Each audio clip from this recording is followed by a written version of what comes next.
सो ही guys, स्वागत है आपका एक बार फिर मेरे चैनल पर। दोस्तों, एपिसोड की शुरुआत में हम देखते हैं कि लुओ फेंग अपने डिवाइन किंगडम में बैठकर कल्टीवेशन कर रहा होता है। वो सोचता है कि प्रीमॉर्डियल स्टार की लड़ाई और अलग अलग रेस के वॉरियर्स के साथ हुई फाइट्स अभी भी उसके दिमाग में ताजा हैं। इसी दौरान हमें उसकी कुछ पुरानी लड़ाइयों की झलक भी देखने को मिलती है, जहां उसने सुवो विंग्स का एक और हिस्सा हासिल किया था। लुओ फेंग अब कहता है कि वो एक यूनिवर्स मास्टर बन चुका है और उसे अर्थ की ओनरशिप भी मिल गई है। अब पूरी पृथ्वी पर सिर्फ उसका कंट्रोल है। उसने 9th रेवोल्यूशन सीक्रेट आर्ट को भी पूरी तरह मास्टर कर लिया है, जिसकी वजह से वह स्टार टावर को भी पूरी तरह कंट्रोल कर सकता है। उसके पास स्लेइंग मून रेड जैसा सुप्रीम ट्रेजर भी है। वह खुद को पहले से लाखों गुना ज्यादा ताकतवर महसूस करता है, लेकिन तभी उसे अपने टीचर के और से सिटी लॉर्ड का मैसेज मिलता है, जिसमें उसे तुरंत लीजुई आइलैंड आने के लिए कहा जाता है।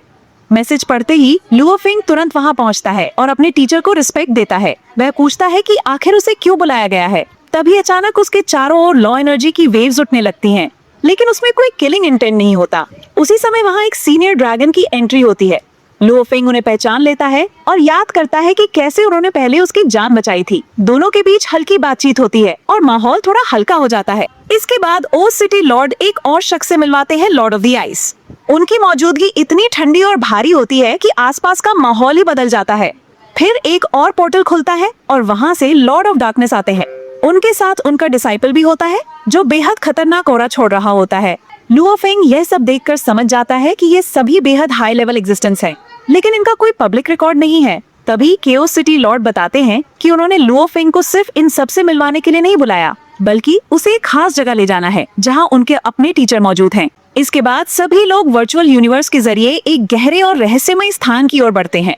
वहां पहुंचते ही लुओ फेंग को महसूस होता है कि वह यूनिवर्स के ओरिजिन पॉइंट के पास खड़ा है, जहां अनगिनत लॉ एनर्जी वेव्स मौजूद हैं। केओस सिटी लॉर्ड बताते हैं कि यही उनके टीचर का स्थान है, वही जिन्होंने वर्चुअल यूनिवर्स की नींव रखी थी और जो कभी पूरे यूनिवर्स के सबसे ताकतवर अस्तित्व थे। उनका नाम है युवान। लुओ फेंग अपने ग्रैंड मास्टर को देखकर हैरान रह जाता है। उनकी मौजूदगी बेहद शांत और शक्तिशाली होती है। सभी लोग उन्हें सम्मान देते हैं। केओस सिटी लॉर्ड बताते हैं कि कैसे उनके टीचर ने ह्यूमन रेस को मजबूत बनाया और यूनिवर्स की सबसे बड़ी ताकत बनाया। लेकिन जब लुओ फेंग पूछता है कि इतने शक्तिशाली होने के बावजूद उनके टीचर का क्या हुआ, तब सच्चाई सामने आती है। बताया जाता है कि उन्होंने यूनिवर्स की लिमिट को पार करने की कोशिश की, जो यूनिवर्स के नियमों के खिलाफ था। इसके कारण यूनिवर्स ओरिजिन ने खुद उन्हें रोकने की कोशिश की। फिर भी उन्होंने हार नहीं मानी और यूनिवर्स ओरिजिन के खिलाफ लड़ाई छेड़ दी। लेकिन अंत में उन्हें हराया नहीं गया, बल्कि हमेशा के लिए सील कर दिया गया। यह सुनकर लुओ फेंग हैरान और भावुक हो जाता है। वह पूछता है कि क्या उन्हें वापस लाने का कोई तरीका है, लेकिन जवाब ना में मिलता है।